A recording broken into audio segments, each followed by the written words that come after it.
Hello, everyone. Amy Wood joining you again to talk about the coronavirus and the many stories in our community that surround it. Some of them so sad and heartbreaking, but others very inspirational. And I'm honored to have Ric Standridge with us.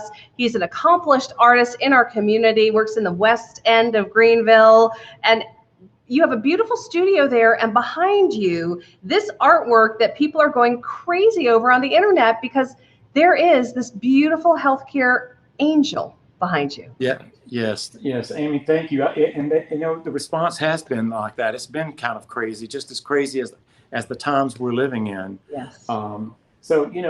This is art speaks to us, and if you listen really carefully, and let go of the ego, something magnificent shows up sometimes, not rarely, but sometimes. Mm-hmm. This is one where I really just let it go, Amy, and voila, it's my love letter to those out there on the front lines, if you will.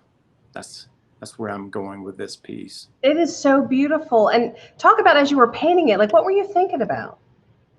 Well, Amy, you can't get any channel, whether it's your private channel or any of the big three, CBS, as you're affiliated with, without having this continual knocking at our door to remind us of the war, the literal war, as our Surgeon General mentioned yesterday. It's the Pearl Harbor of our time, and you can't have those types of consciousness that's riveting inside of our psyche every day without having some sort of response to it. So my visceral response to this was, poets write poetry, singers write songs, I paint. And so, Amy, I had an old canvas laying over in the studio, and I said, I don't know what I'm going to do, but I got to do something. And I put it up there, and I started moving the paint around, Amy, and I thought about what can I say? Can I write a big word?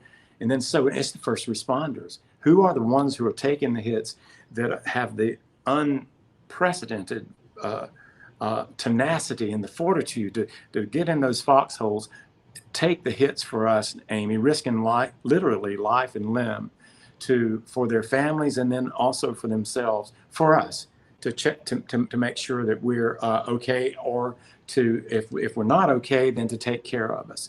And that goes for the firemen, policemen, the lab technicians that are in there in the petri dishes right now. I mean, it's phenomenal, and it's moving. I'm humbled by it. That painting behind you is truly breathtaking. I mean, because it says so many things depending upon your interpretation, right? And that's the joy of art, is that it can be sort of dark. Like, is this reflecting the healthcare workers we've lost? Is this the hope of the cure and the work and the dedication? I mean, it's got so many ways to be interpreted. It's just beautiful. Thank you, Amy. The darkness here, this blackness, what was intentional, because it is a dark. The subconscious.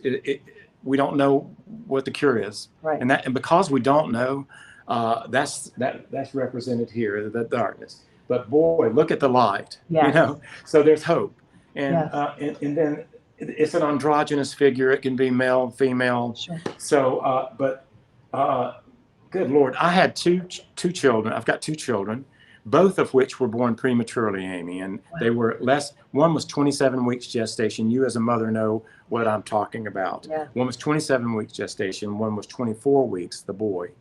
And that we were in the NICU for over a cumulative of about 8 months. Wow.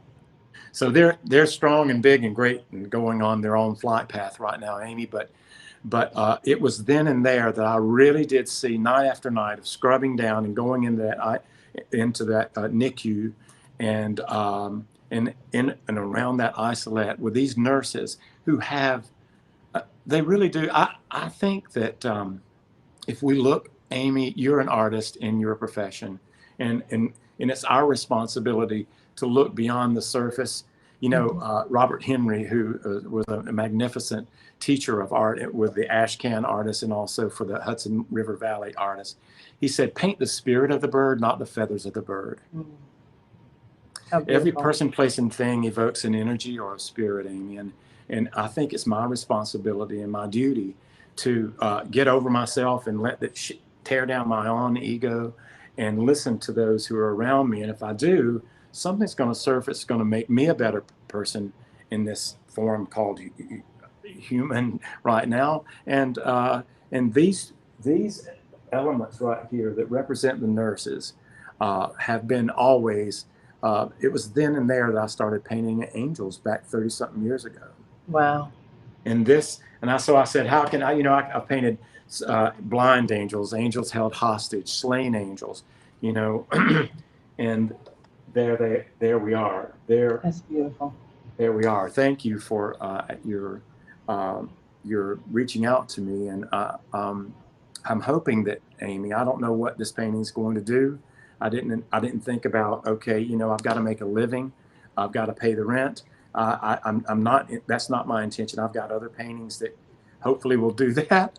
I don't know where its flight path is, right. But I do hope that it is in line right now to move others to think clearer, to think more about the love and about what these medical soldiers that we have out there, Amy, what they're doing for us.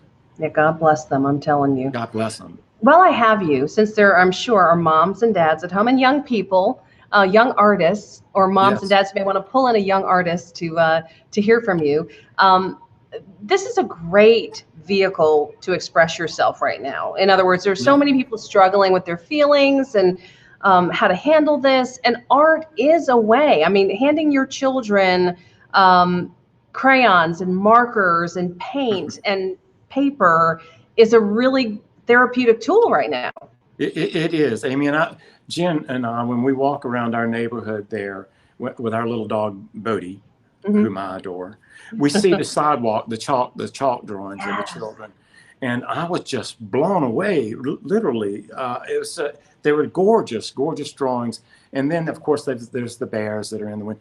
I would say that, Picasso said we're all born artists, but it's social suppression that stifles that creativity. If you can't dance like Mikhail Baryshnikov, don't dance. If you can't sing like Luciano Pavarotti, don't sing. But I say sing, dance. Yes. Put on your own wacky music. If it's only good to you, dance. Yeah. My mom used to, she had a 2-speaker little RCA Victor record player. And she would put those records on. Now, she was 50 years old and she adopted me.